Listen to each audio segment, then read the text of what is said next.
The Tevinter Imperium, or simply Tevinter, is the oldest extant human nation and the only magocracy in Thedas. In ancient times, in the wake of their destruction of the Elven Empire, the Imperium held uncontested dominion over the entire continent for almost a millennium. Several blights, exalted marches, and a protracted war with the Qunari have led to Tevinter's decline. Despite having lost much of its power, the Imperium remains a very powerful nation. Its culture is distinguished by the importance of mages, the imperial chantry, as well as the open practice of slavery. For these reasons, as well as its history as a conqueror and the role its magisters played in starting the Blights, Tevinter is the most hated nation in Thedas. The area now corresponding to Tevinter was settled around -3100 ancient by the Neromenian tribe, the first recorded humans in Thedas, where they were met with hostility from the elves that already inhabited the continent. The elves withdrew following the arrival of the Neromenians, allowing them to spread unchecked across Thedas. Around -2800 ancient, the Neromenians first started worshipping the old gods. Learning the old gods' magic empowered them, allowing them to unite as the Tevinter Imperium in -1195 under Archon Durinius. 2 centuries later, in -998 ancient, following increased border tensions with the elves, the Imperium destroyed Arlathan and sacked Elvenan. Empowered by the enslaving of elven kind, the Imperium spread even more rapidly across Thedas, at its greatest extent, encompassing almost the entire continent. Tevinter's decline can be said to begin in -395 ancient, when a group of Tevinter magisters unleashed the first blight upon the world. The blight, led by the now corrupted old god Dumat, ravaged the Imperium for nearly 2 centuries before the newly formed Grey Wardens ended the conflict. Severely weakened, the Imperium fell prey to rebellion. Andrasta's exalted march liberated all southern Tevinter in -170 ancient, while other nations followed suit in the centuries to come. After Andrasta's death, the Imperium converted to Andrastianism, adapting it to its political needs. Their differing beliefs on magic eventually led to a rift with the southern nations, causing the Imperium to split from the Orlesian Chantry in 387 towers and form the Imperial Chantry. 4 exalted marches were called on the Imperium between 440 and 510 exalted, to no avail. In 630 steel, the Imperium was invaded by the Qunari. The 2 chantries briefly put aside their differences to ally against this new threat, launching new exalted marches from 725 to 784 storm to reclaim lost territory. The Imperium was the only human nation not to sign the Lomeran Accords, which ended the war, refusing to surrender sovereignty over Seheron, and has engaged in conflict with the Qunari ever since.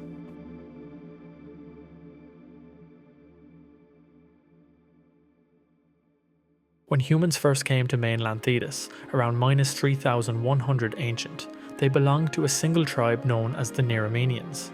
They settled along the coastline of the Notsen Sea, where they were met with hostility from the ruling elves. By -2850 ancient, legend says that the elves had distanced themselves from the humans, whom they called quicklings, fearing that human contact was depriving them of their immortality. This gave the Neromenians free rein to expand further into the continent. It's believed that around -2800 ancient, the old gods began whispering to humanity from the Golden City. They taught the dreamers of the Neromenian tribes magic, and those mages became the priests and rulers of their people.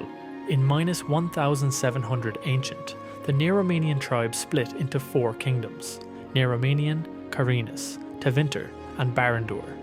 By -1610 ancient, Barandur had disappeared under mysterious circumstances. Legend says that it was destroyed by the old god Dumat for scorning his high priest. In -1595 ancient, Thalcion, first priest of Dumat, claimed to have personally contacted Dumat in visions and learned blood magic, which he used to declare himself king of Neromenian. Though Thalcion is often believed to be the first blood mage, mages of the Imperial Chantry now believe that blood magic was actually learned from the elves of Arlathan rather than the old gods. Thalcion established temples to worship Dumat, turning dragons into a symbol of divine power and popularizing worship of the old gods. He is also credited for creating a mage ruling class, as many of his own pupils founded the noble houses that still rule over Tevinter to this day. In the kingdom of Tevinter, mages established the first circles of magi as closed societies, presumably to train and study their magical talents. They established a council of their most talented mages, known as the Court of Magisters, which convened in Minrathaus and mandated the use of magic throughout the kingdom.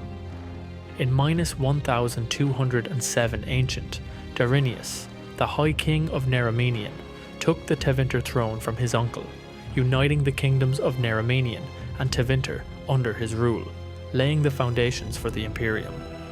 During Darinius' reign, the Court of Magisters became the Royal Court, with the Magisters as the only recognised noble class.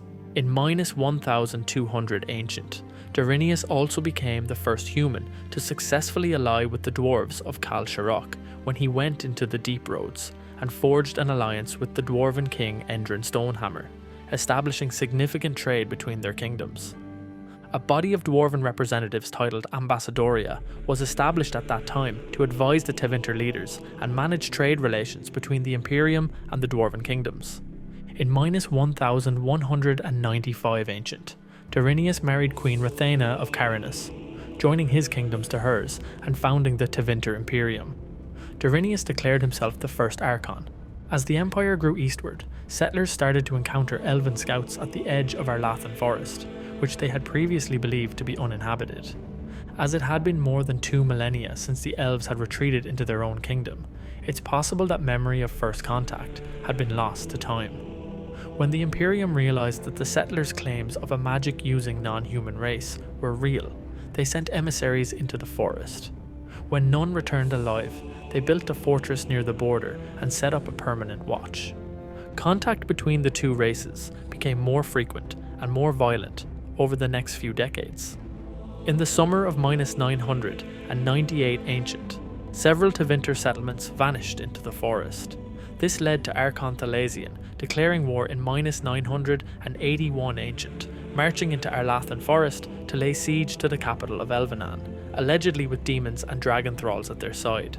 6 years later, as the Ingrish tribes took advantage of the war with the elves to attack Tevinter's southern settlements, Archon Thalasian and the Magisters sank the city into the ground with blood magic to bring a swift end to the conflict. Elven survivors were enslaved, adding a vast population of slaves to the Imperium almost overnight. By -895 Ancient, the Tevinter Imperium had expanded widely, bolstered by its new elven slaves. The Imperium claimed nearly all of northern Thedas and started conquering lands across the Waking Sea, settling the island of Estwatch in -880 Ancient and staging several campaigns to subjugate the Alamari and the Avar around -715 Ancient. The Magisters believed that magic was a favour of the old gods rather than an accident of birth, and refused to acknowledge the mage underclass of elves and newly liberated foreigners. When Archon Almadrius chose Tadarion, a low-born mage of Planocene blood, as his apprentice, the resulting outrage from the Magisterium led to Almadrius' assassination in -692 Ancient and a civil war that lasted for over 70 years. Mages fought against mages for the first time since the fall of Arlathan. The civil war finally ended in -620 Ancient when Archon Parthenius, former high priest of Dumat, finally admitted the Latins to the temples and gave them 3 seats in the Magisterium. During its expansion, the Imperium conquered as far south as Ferelden and as far east as Ravane, subjugating the local tribes with brutal force. It commissioned the construction of the Imperial Highway to connect all lands under their rule for the purpose of trade, though the project was never completed due to resistance from the Alamari tribes. Between -575 to -555 Ancient, a large civil war erupted when the 2 most influential Magisters warred for the vacant Archon's throne, threatening to split the empire. Though order was eventually restored, this conflict marked the end of the Imperium's golden age. In -395 Ancient, in a misguided attempt at apotheosis, a group of Magisters sacrificed hundreds of slaves and used up 2/3 of the lyrium in the entire empire to physically enter the Golden City in the Fade, returning as the first Darkspawn.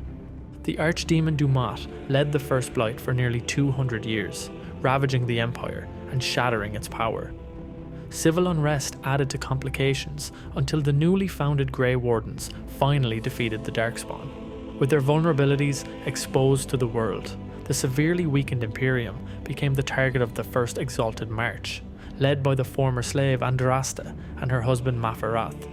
In -180 Ancient, they brought an army of Alamari from across the Waking Sea to destroy the Empire and spread word of their god, the Maker. Andraste's campaign inspired elven slave revolts in cities throughout the Imperium, compounding the threat of the encroaching Alamari armies. The invasion ended when Andraste was publicly executed with her generals in -170 Ancient, after being sold out to the Imperium by her husband in exchange for the lands of southern Thedas.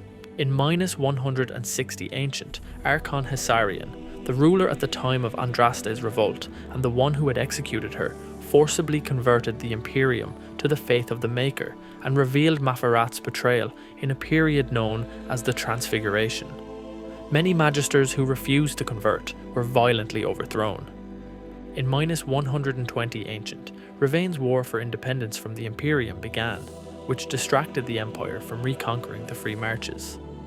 Eastern cities of the Free Marches rallied to help Ravain, and after the Battle of Temerin in -53 Ancient, the Imperium abandoned its eastern territories. When Emperor Drakon Thirst founded the Chantry in -3 Ancient and declared Divine Justinia 1, the official head of the Andrastian religion in 1-1 Divine, it caused great consternation in Tevinter, which had been organising the religion on its own terms for over a century. Though they initially tried to appease the newly formed Chantry by reducing the Archon's authority over the faith and transferring it to the Grand Clerics, relations between the two were strained from the beginning. In 280 Glory, the Chantry of Orlais called for an exalted march on Starkhaven, which had been under Tevinter rule since 245. In 387 Towers, the Imperium split from the Orlesian Chantry and formed its own Imperial Chantry under a mage, Divine Valhale, primarily over disagreements on the meaning of the Maker's second commandment: magic exists to serve man and never to rule over him. Between 440 Black and 510 Exalted, the Orlesian Chantry declared 4 Exalted Marches in an attempt to force the Imperial Chantry back into the fold. The Exalted Marches only stopped because of the advent of the 4th Blight in 512 Exalted. In retaliation for these assaults, Tevinter refused to send aid to the other nations of Thedas against the encroaching Darkspawn. After conquering Parvolin in 630 Steel, unbeknownst to the rest of the continent, the Qunari invaded Seheron and Ravain in 632. By 642, much of the Imperium had been conquered. Determined to retake its lost territories, the Imperial Chantry took part in the new Exalted Marches alongside the Orlesian Chantry during the Storm Age. In total, 3 Exalted Marches were declared against the Qunari. In 784 Storm, the Imperium, alone out of all the human nations, refused to sign the Lomerin Accords, the armistice which ended the war with the Qunari. As such, Tevinter remains at war with the Qunari to this day, vying for dominance of northern Thedas. The island of Seheron has been a particular point of focus throughout the centuries. In 734 Storm, Archon Nomaran was elected directly from the Circle of Magi. He abolished laws that prohibited mages from participating in government, allowing the magisters to openly retake their place as the true rulers of the Imperium.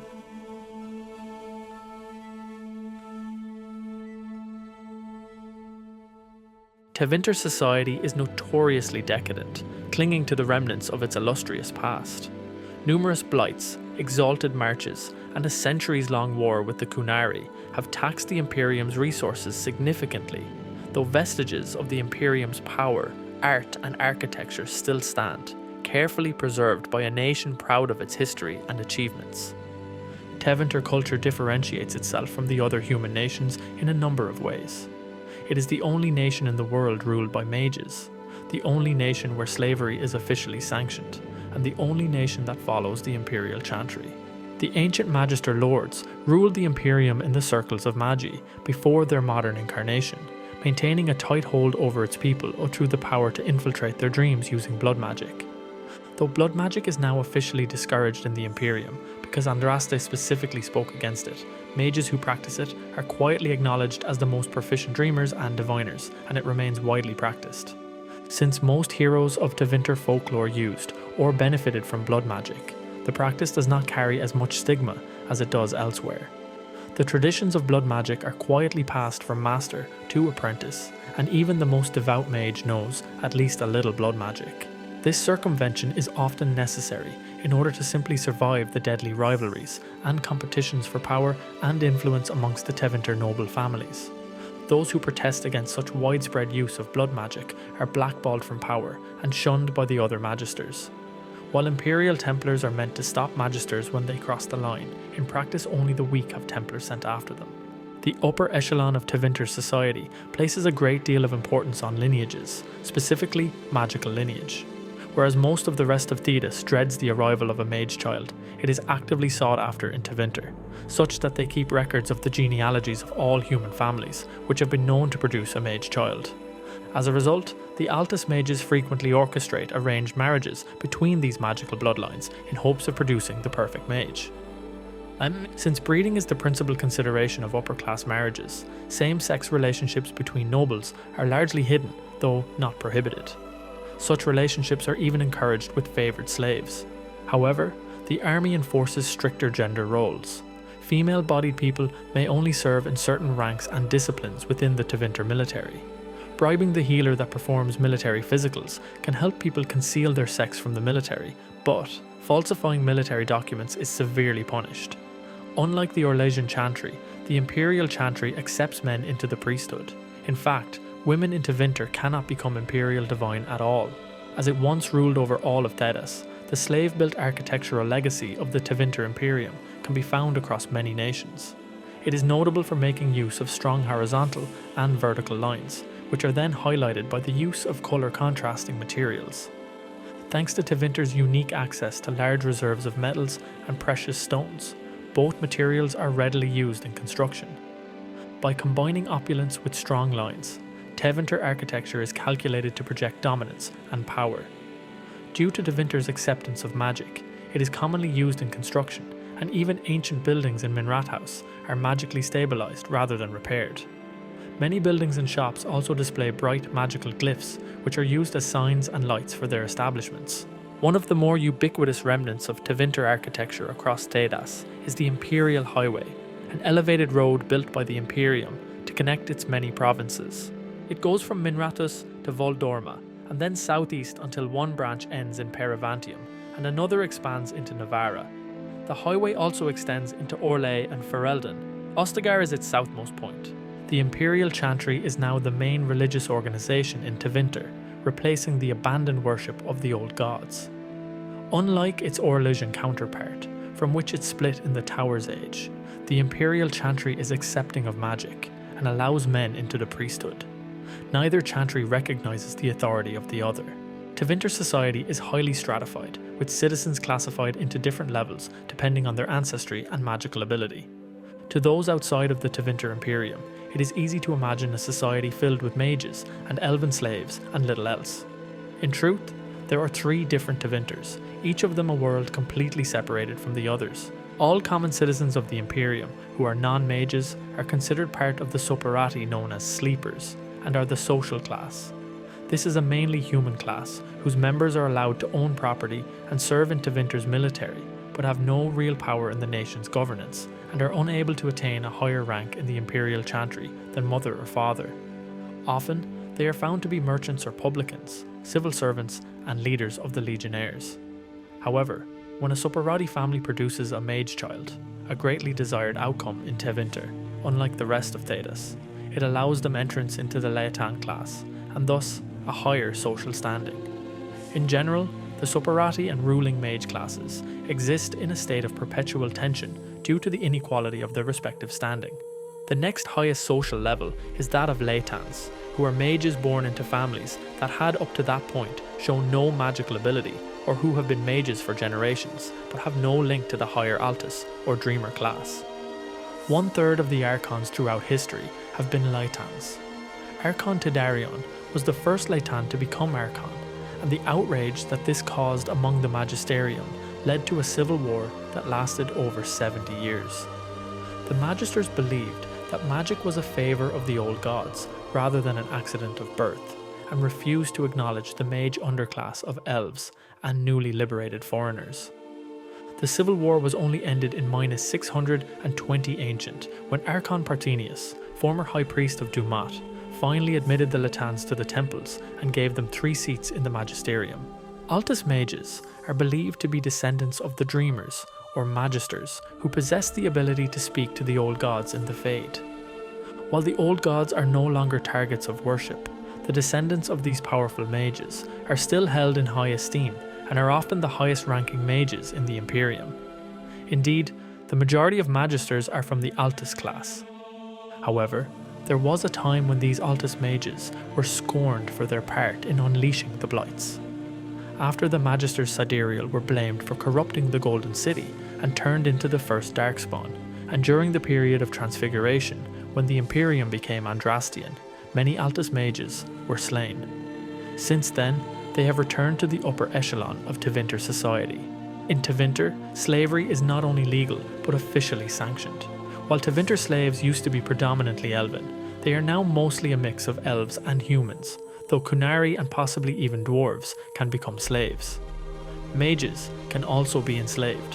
While slavery is officially outlawed everywhere outside of Tevinter, slavers operate throughout Thedas, luring and kidnapping people to sell them into slavery in Tevinter. Slave uprisings are frequent, but rarely successful, as are attempts by Tevinter politicians to abolish the practice. Slaves can only be legally freed before a judge, with their owner present to make the decree, or by the owner's will upon their death. However, freed slaves are still not considered citizens of Tevinter.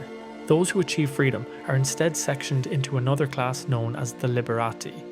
The Liberati functions as a subclass, and those within it are granted limited rights. Liberati are able to act as an apprentice in a trade or join a circle of magi.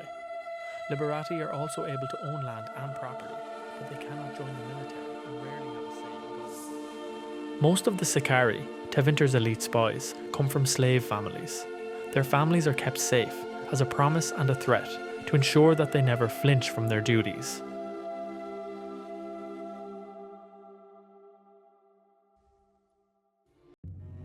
Tevinter is governed by a magocracy, meaning that it is ruled by mages, though not all mages rule.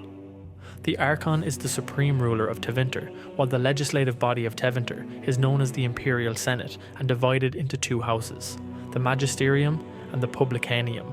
The Archon is the supreme ruler of Tevinter. Their authority, like their magical power, is said to be God-given, whether that God is one of the old gods or the Maker.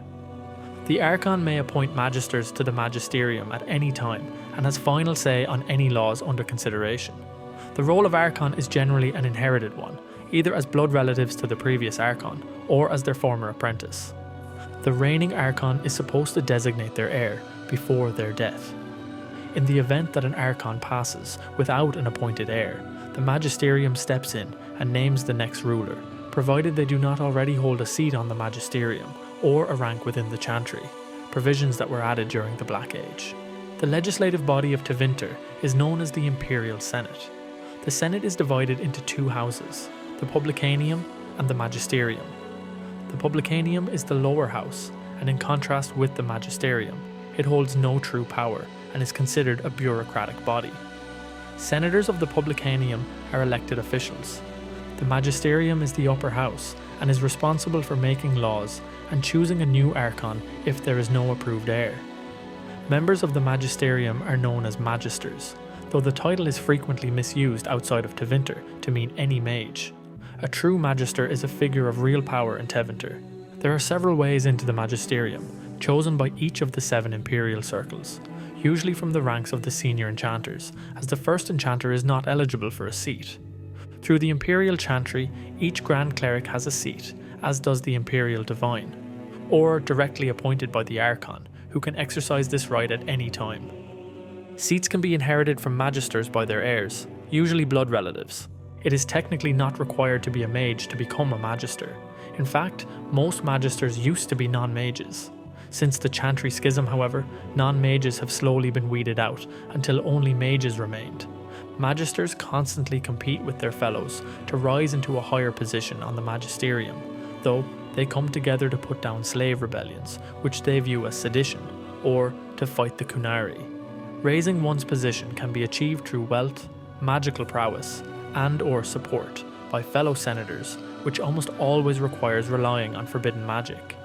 There are various means by which an enterprising mage may better their station. For example, in a complaint made between two magisters in 935 Dragon regarding Myvaris Talani's disruption of the magisterium's traditions, one of the aggrieved magisters mentions her buying off every Vulgatus and Honoratus in the Eastern Empire. It is unknown specifically what these terms mean, though it can be assumed they hold enough power in the Imperium to sway public opinion. The Imperium draws a variety of soldiers from its territories to form an impressive army. Most noted throughout Thedas, however, is the use of elephant mounts that have been imported into Tevinter for centuries through the coastal colonies near the northwestern jungles. Their cavalry fights on the backs of Dracolisks since the Steel Age. Additionally, Minrathous is famously protected by a trio of gigantic war golems known as the Juggernauts, purchased from the dwarves long ago. As mentioned earlier, the military enforces gender roles within its ranks.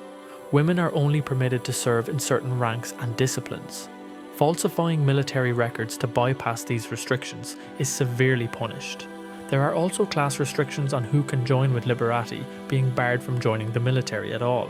Because of its history as conquerors and slavers, the role magisters played in starting the Blights, and the current schism with the Divine in Orloi, the Tevinter Imperium is the most maligned and demonized nation in Thedas. It is virtually impossible to find writings from Tevinter outside its borders that have not been heavily altered or outright forged. To most Theodosians, it is a corrupt and degenerate magocracy that must be feared until it can be converted. Tevinters themselves view the rest of Thedas as barely civilized savages who lack proper reverence for tradition and respect for authority. More specifically, the Anderfell still hold animosity towards Tevinter for abandoning them to their fate during the Second Blight. Orlais is Tevinter's prime rival among the human nations of Thedas, and Navarra and Tevinter are still in dispute over some territory along their shared border in the Silent Plains. The elves no longer have a nation of their own, a fact that they generally blame on Tevinter's destruction of Elvenin and their millennia of enslavement. Unsurprisingly, elves throughout Thedas hold the Imperium in contempt. While some Dalish clans can be found in Tevinter, they are few and far between. Tevinter has enjoyed a long and fruitful alliance with the Dwarven Empire since ancient times, when both empires were at the height of their power. The lyrium trade is the primary reason for their close alliance, as the magic-centric Imperium is dependent on Orzammar to meet its immense demand. Dwarves also provided the Imperium with golems, the most notable of which are the trio of juggernauts that protects Minrathous. Furthermore, the dwarves helped Tevinter during the Fourth Blight by lifting the siege of Marnus Pell, an act for which they received the gratitude of the ruling Archon and led one dwarf to become a paragon. The Imperium hosts numerous dwarven embassies since the days of Archon Darinius and his alliance with the founding kings of the Dwarven Empire, Orsek Garal and Endrin Stonehammer. There are dwarven embassies in every major city, much like dwarven settlements in other countries in Thedas. In fact, all surface dwarves who live in the Imperium are considered foreign dignitaries rather than citizens, regardless of how long their houses have lived there. Unlike dwarves in other countries, Tevinter dwarves have their own branch of government, the Ambassadoria. The representatives of the Ambassadoria are elected by the dwarves to advise the Archon and the Magisterium. The Ambassadoria is more of a lobbying group than a parliament. Dwarven embassies in Minrathous, Neromenian and Carinus are situated entirely underground and are considered by dwarves to reside within the stone, allowing those in the embassy to retain their caste.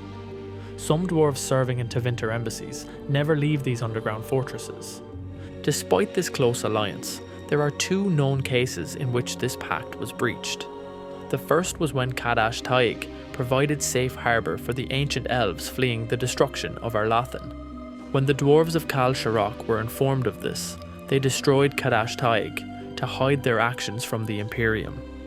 The second was when Amaranthine was held by the Avars. At that time, the Imperium was trying to conquer Ferelden, but the dwarves secretly traded with the Avars beneath Amaranthine. The Imperium has been at constant war with the Kunari for over 3 centuries, since their arrival in Parvolin. While every other human nation signed the Lomaran Accords to end the Qunari Wars in 784 Storm, Tevinter refused peace. Saharan is a particular point of contention between Tevinter and the Qunari. Neither side is willing to give up on the island. It has changed hands many times over the centuries, though the Qunari are currently in control of most of the island. Conflict with the Qunari was renewed following the disruption of the Dragon's Breath plot in 944 Dragon. The cities of Ventus, Carastes, and Neramanian quickly fell to the invading forces. If you enjoyed this deep dive into the Tevinter Imperium, consider becoming a channel member. You'll get early access to videos, behind-the-scenes content, and help shape future lore videos. And as always, thank you for watching.